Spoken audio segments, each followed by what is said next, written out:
Yo, welcome everybody to another episode of Reboot System Error, the podcast. All right. Today, my special guest is Barbage. Introduce yourself, my brother. Yes, sir. Bob, East London, born and bred. In the house, my brother from another mother. Mr. Curse, Mr. Captain, Mr. J. All of them. All of that. Here to have some fun. Talk about some topics still. All right. So today, obviously, it's impossible that me and Bobs can't have a conversation without talking about football. So football is going to be the main topic of the day. All right. Yes, sir. And especially considering I'm an Arsenal fan, as you all know. Mad Tottenham fan. Yeah, I was basically going to let him say that because I didn't want to talk about... Anyway, so what I'm saying is, so Bob, top four, talk to me. Top four is kind of simple, at least in my in my head. So I'm gonna go with the usual suspects as far as up top. We're talking Man City. I got as favourites. Liverpool I got as second place. I got my boys in third. Fourth, you're putting me on the spot a little bit. I'll be honest with you. If I look at Man United, uncertain. If I look at your boys, definitely improvement, but I don't know if you quite got enough. I look at Chelsea with the whole Frank Lampard issue. It's a madness right now. Plus, Abramovich ready to chop off a head real quick. I'm going to have to say for the fourth spot, as much as it pains me, I'm going to say your boys. You think we're going to get top four? I think we're going to finish above you this season. You see? I think I'm done now. I'm going to go home. Yeah, and I don't even know where that confidence comes from. And I'm not confident, but I just have this feeling that we will finish above you this season. The top four for me, the first two I agree with you, City, Liverpool. But I think we might just... Man United and Chelsea look awful. So what does that mean? You got us finishing fourth? So I got you finishing fourth. I think it's going to be between us. I think one of us, I'm confident maybe it'll be us, but it could be either. But yeah, I'm looking at Man United and Chelsea now, and they don't install any confidence in me to think that they're gonna finish in that top four. I like the fact that Chelsea are giving youth a go this year. But they're forced to. Don't get me wrong. That's the only difference. But it's the be all and the end all of it is they're still giving youth a chance, and I like that fact. You get a few opportunities to give man like Tammy Abraham a game, and I know that not everybody's totally on top of this guy being a fully rounded Premiership top 6, top 4 striker. But we need more English people to get a chance. And we need more people from the bits to get a chance. So 100%. I'm all about them giving these players a chance this year, I'm not going to lie. But I just don't. I think it's a bit too early, and I can see Roman Abramovich just chopping off ahead real quick. It's interesting, though, because I know this sounds bad, a bit controversial, but I feel like they've set Lampard up. Yeah, I think many people said that. I feel like they were obviously forced, because of all that transfer embargo that they're going through at the moment. I feel like they knew that they were going to be a year, 2 years without being able to roll with the 100. transfer. And they said to themselves, we have to get somebody who the fans are going to feel, that appease the fans. But at the same speed, we ain't going to be able to get someone who's going to come in and have no money. They need somebody that weren't going to say nothing. Right. Someone come and keep it their But mouth more closed. importantly, I felt like somebody who the fans were going to be okay with. Yeah, That a legend. was important. So I feel like as soon as they can spend some money again, it'll be goodbye Lampard. I mean... You don't think he's at least a little bit determined on what he actually does this year? Nah, I got to be honest. I think the way he is, we know how cutthroat he is. I just don't think he cares. Just something in the back of my mind just makes me want to think that he'll have a chance. As much as, don't get it twisted, Tottenham fan, really and truly, like family Chelsea members are not going to lie to you, or fans even, but I would much prefer that they crash and burn. But again, young English manager. 100%. I want him to do well. But I mean, when you look at the track record, there's people that have been at Chelsea. Was it Matteo who won the Champions League with them? Di Matteo, yeah. Have we really got to bring up 2012? No, but as a Tottenham fan, have we really got to bring up 2012? Yeah, but the point I'm making is, he won the Champions League with them, and he was gone. So yeah. I just think Abramovich is too cutthroat. So I don't give him a chance. I want him to do well, but I just don't give him a chance. But anyway, so yeah. All right. So the top four, that's your... yeah, I'm not really feeling that. But yeah, we'll move on. So, I would like to also touch on racism in football. Yeah. Like your views. Very, very, very prevalent. I think Lukaku at the weekend, Yes. right? Scored his penalty, almost challenged the fans behind the goal. Who was they playing? Was it Udinese that was playing? I'm not sure. Forgive me for not Was it getting not the team. Napoli? Was it not Napoli? Was it Inter Napoli? Oh, I'd have to no. find out who it was, Yeah. but I did have it before, so forgive me. But scored the penalty. Literally, I like the fact that he challenged the fans behind the goal after he scored the penalty. But it's disgusting. And as a man of colour myself, for the life of me, again controversial, I can't understand why anybody would want to play football in Italy. Like, if you got Sully Mantari, Balotelli, there's been at least 5 high-profile cases in the last however long. And there was another example of somebody got fined. Huddersfield got fined for having the paddy power across their chest. Yes. And if you see the levels of the fine, they got fined a lot higher for that than anybody has to do with anything to do with racism. So clearly we haven't got our priorities right. We're looking after the corporate side of things more than we're looking after the human side of things. It's always been a way. But I mean, you're right. That when I saw that, it was crazy. But we can come even closer to home, even with someone you mentioned just now, with Abraham. Yeah. I mean, was it 2 weeks ago? And then who was it? Pogba. Yeah. Rashford. So even closer to home, we talk about not playing in Italy. I'm saying even here. But this, but all right. So the racism thing, right? You got in-your-face racism, which as British males, we don't have too much in our face. A lot of it is subconscious, or people sort of actions that are not too bait, even though you can sense it, you can smell it, you can feel it. Whereas the social media side of things is giving people a platform to go and have their 2 pence and feel like they get no repercussions, right? So all this racism that we're talking about with the penalty misses, this is all on social media. As far as the racism in football, I feel like we're just skimming across the edge of that if we're talking about that side of things. Because if you look at the player base, England's last game, 7 players were black, right? How many coaches are black? How many managers are black? And when I say black, I'm black and or Asian and or any type of ethnic descent, right? How many owners or anything like that are black? So these are the places that we need to look at. If you're looking at the American sports with the way that they've done, they've forced people of color into positions in the working world and into the sports world. There was a lot of hate for it at the start, but the be all and end all is now they're in a better place for it. They're not in a brilliant place because it's not touch on America too tough about racism. But as far as their sporting world, they're in a better place for it because of the hard choices that they made, 10, 15, affirmative action I'm talking about, right? 10, 15, 20, however many years ago. They're in a better place for it. We need to take them steps now. We need to say, and I know the FA's done the thing, I think if they're hiring a manager as a club, they are requested or they need to at least interview X amount of ethnic minority managers and coaches. But ticking a box to say that you've interviewed somebody and actually giving them the job is 2 different things. 100%. Well, would you say it's a society thing though? 100%. Yeah, I agree with that as well, because people are trying to make it a football thing, but it's clearly it's not within society where this is being built. Even better than that, the Inter Milan fans, going back to the Lukaku thing, the Inter Milan fans, the hardcore side of them, they wrote him an open letter.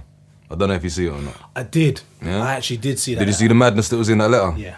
And that's touching on what you just said. Yeah. Talking about they were saying they were basically fighting on the side of the opposition fans, saying no, that's not racism. That's just what we do to give our team the edge in the game. The football stadium is a different environment to out on the road.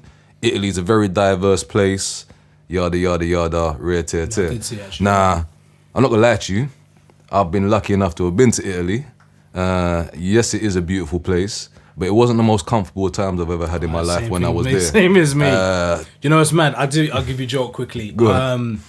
When I went Rome. Yeah, I went there too. And I walked into a shop in Rome, and I've got a story, but go on. I was like, whoa, the heat that was on me from the people that worked there. I was like, From young to old, it don't matter, right? bro, and it was so prevalent, like, it was obvious why they was looking at me. Yeah. The funniest thing about this was, though, I look up, and in the corner, there's this poster. Like, the size of us, massive, with Tyson Beckford, the model. You know, the black model. Yeah. Tyson Beckford. And I'm looking at this poster in the... and I just didn't... it just didn't... I just didn't add up to me. I'm sitting there thinking to myself... You're praising this brother on the wall. He's fine. The model, Calvin Klein, he's fine. But me... Nah, sir. What are you doing here? And every step I took, yeah, people working there was watching my every single move, and customers were looking at me like, what's he doing in there? And I just remember thinking, wow, I thought we was almost past that. You know? But yeah, it is what it is. And this is everywhere. I mean, listen, let's not confuse it. There's some parts of England... oh, hell yeah. You can go to and you will still get this vibe. The beauty of our environment where we grew up, as much as there's passa, there's a madness, it's a melting pot, right? So from a very young age, most people with their head screwed on, not that everybody has, but most people with their head screwed on, or even a little bit screwed off, you realize that a good person's a good person and an idiot's an idiot. 100%. Nothing to do with anything else. And I think that's the beauty of the unprivileged life that we led up to a certain degree, that we got to understand that very early. As much as far as money and that type of things, we maybe had a little bit more difficult than others. As far as the mental side of things and growing your brain into something that's going to be productive in this world going forward, I think it's actually of more benefit. And that's what the youth need to understand. A quick question. So what about you? How did you feel? Obviously being mixed. Well... because you know what? It's a mad one, because I never forget being young. And some of my friends, and we used to obviously chilling, and someone said, yeah, no, but it's easy. I said, for me, it'd be harder. Put it this way. If someone's racist, I'm as black as you. 100%, right? yeah. If arguably I'm blacker, because in their mind, and I've heard it before, I've heard it from both sides of the coin actually, abomination. Come on, same thing the Germans, you stay within your race and all that madness. And fam, the reality is, and I'm gonna look into the camera for this one, I'm sorry. The reality is, it's the opposite of incest. Right? So that means, basically, if your kid's a mixed race, or you're getting two gene pools from two different parts of the world, you're giving them the best chance to have few diseases and be as healthy and happy as they can actually be. Symmetry in their face as far as beauty is concerned and all of that, that all comes part and parcel with having two different gene pools distinctly far away. It is the opposite of incest. So unfortunately, people can like it or lump it, but I'm the future. Brown is the way forward. No, I'm still back in the chocolate. But anyway, yeah. It's a good point. It's a good point, and it's a valid point. I mean, for me, I don't even try to look that deep into it. I just feel like what will be ultimately, you know. So, but I do touch that. Going back to what you said, though, I think with the mixed race side of things, you do literally get a different perspective on things, because just the standardly, if you know both your parents at least, you've got two different colours of your family, right? Yeah, so you get two different cultures from either side, whether that be Western cultures, Eastern cultures, whatever it may be. And you get to mesh those two, and it's understanding the way you're treated and the way you're dealt with by either people, and then from people from outside, that you kind of understand where you sit within that. It's sad. I'll open up something a little bit more personal now. So my family, my sister lives in Luton, yeah? Shout out to Kanika and everybody. But my little nephew came back the other day, and talking about the luxury of where we grew up. He was sad. Reason he was sad is because he was told that he can't go to a party, and he can't go to this party because he's brown. Nah. This was recent, yeah? This is within the last 3 weeks. Wow. Right? So... Luton. Right? So as much as everyone can say we're progressing and this, that, and the third, I expected to hear that when I was young, right? I don't expect my nephew to hear that now. He is the most handsome, go out there, 100 mile, eat, the boy is brilliant. So how anyone can say anything about him not going somewhere, I can't understand. But now, does that come from society? Is that inbuilt in the kids? Did the kids make that decision to say? No, never. Was that from the parents? Or is it stronger than that? Is it media? It's a mixture of all Is of them. it something that's just already in your head? That broke my heart. No, it makes me sad, bro, because I don't feel like any child should have to experience that. You know, there's one thing having an understanding of something, but having to experience that is painful. And I went through that when I was young. My mum took us to Essex, and I remember the first my first day at school, I remember a child saying, not another Yeah. racial slur. And this is what opens your eyes as a kid. This is when you start to understand colour. You don't even think about it before that. That's the mad innocence. thing. Yeah. The innocence, and that's the thing with kids, we all know it's learned. Yeah. Racism is learned. Like, let's not sugarcoat it. To a degree, I'm not fully on board with it. I think that the media saturates us so much that I see a documentary in America again, winded off a little bit off topic, so forgive me. But it was basically they presented 3-year-olds, 4-year-olds with a certain amount of challenges and choices, and white dolls, black dolls, which is the good doll, which is the bad doll, which is the pretty doll, which is the ugly doll. Yeah. So basically, off the back of that, all they were saying was every single kid's answer was uniform. So whether they was black, white, Hispanic, all the answers were uniform. They all said the good doll was the white doll, the bad doll was the black doll, the ugly doll was the black doll. I see this. So far, So that lady does. yeah. And these kids were young. They didn't have time to formulate an opinion like that, and it's not something that can necessarily be passed on by their parents to that degree. And for me, that just shows that it's the media saturation more than anything else. But this is what I'm saying. So technically, this is what I'm saying. Why it's learned. This is what they're being psychologically taught. Yeah. Without even, like you said, without even Subconsciously. but they're still learned. Because even, I could tell you so many stories. Even the parents say certain things. Even a parent's behavior. Yeah. If it's like, I don't really want you hanging around. Yeah. They don't even have to say why. But if they're saying, well, you don't say that about those friends, mum, but you're saying it about my friends of colour, then this is something they learn. And as they get older... A bit more guarded, a bit more standoffish, 100%, because they think there's something that mums is telling them. Yeah, definitely. Oh, yeah, so, yeah, now, it is something, I haven't got the answers. I don't even know... I don't think there are some. Yeah, it's crazy. I don't know what can be done. Obviously, knowledge is power. I know. And it helps. These conversations help. And I feel like people need to take more responsibility with it.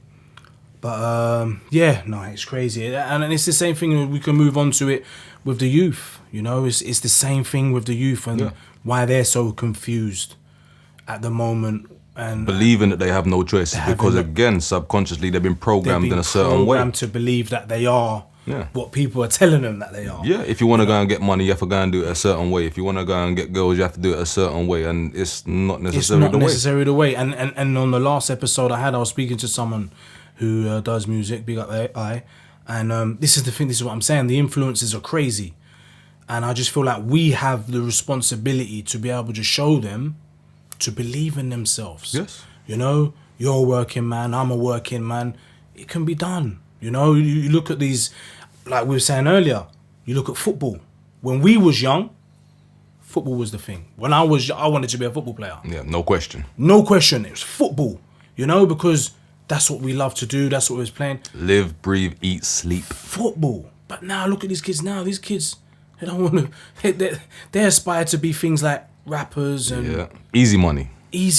And trap stars. But when you look at the rappers that are successful, what are they? They're dedicated, right? 100%. And same word you're using there or phrase you're using there, they're 100% on what they do, 120% on what they do. So no matter what form you're doing, you have to be dedicated and you need to do it 100%. So like me, maybe growing up doing some madness when I was younger and then getting into where I am now, as a working man now, I'm so proud of what I'm doing and the way I've been able to progress. And now I have the opportunity to give people like me, that were worse than me, that were better than me, a job. Got the opportunity to allow them to grow as people and bring something home to their families. And that is probably one of the proudest things I could say about what I do today. Just being able to give somebody an opportunity. And I think now we're in this generation, in the 2Y, whatever you want to call it, it's on me and you to give these guys these opportunities. 100%.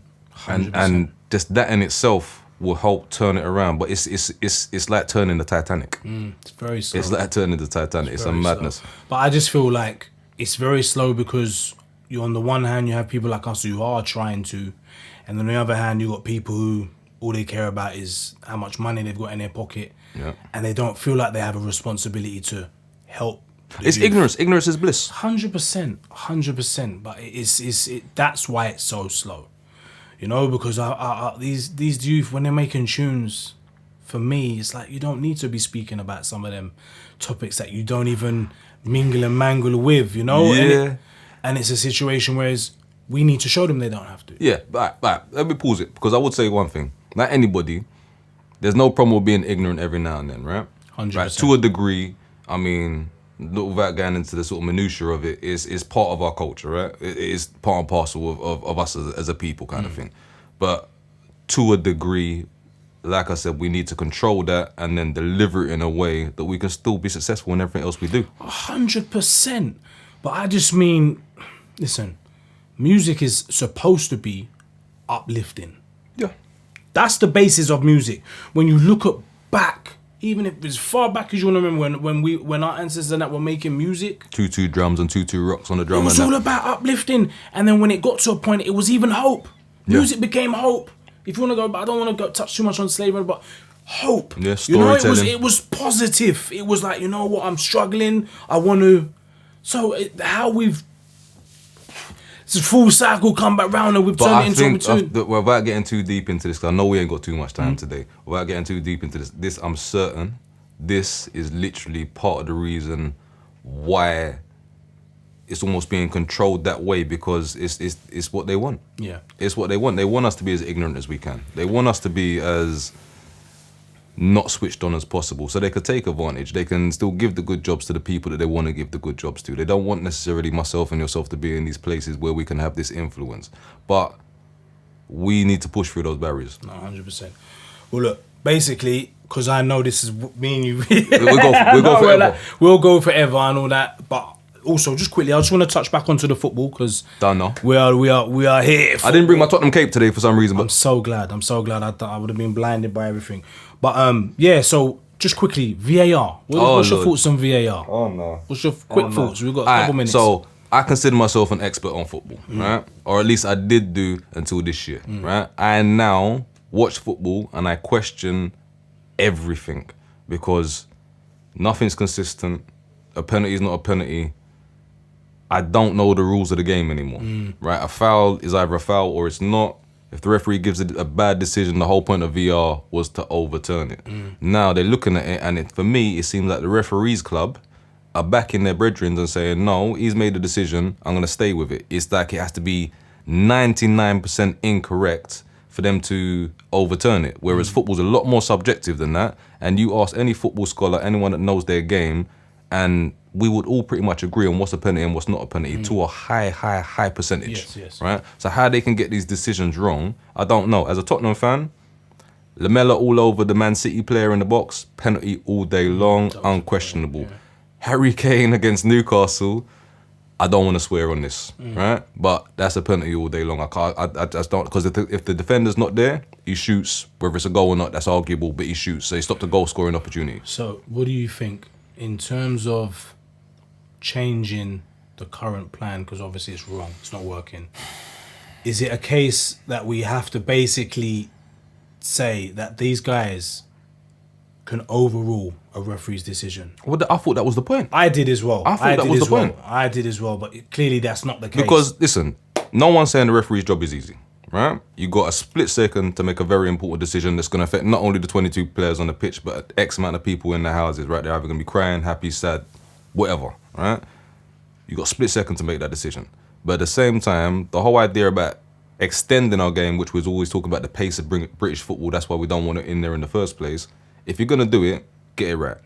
Right? There's no point in doing it and just saying, oh yeah, you know what, he's there on there, right? Let's go with it. Nah, that can't run. Get it right. We've already had, 5-6 examples this year where they got it totally wrong. Silly. It's been got me scratching my head. Silly. Really silly. And I just felt like there was so many rules that came in to this season.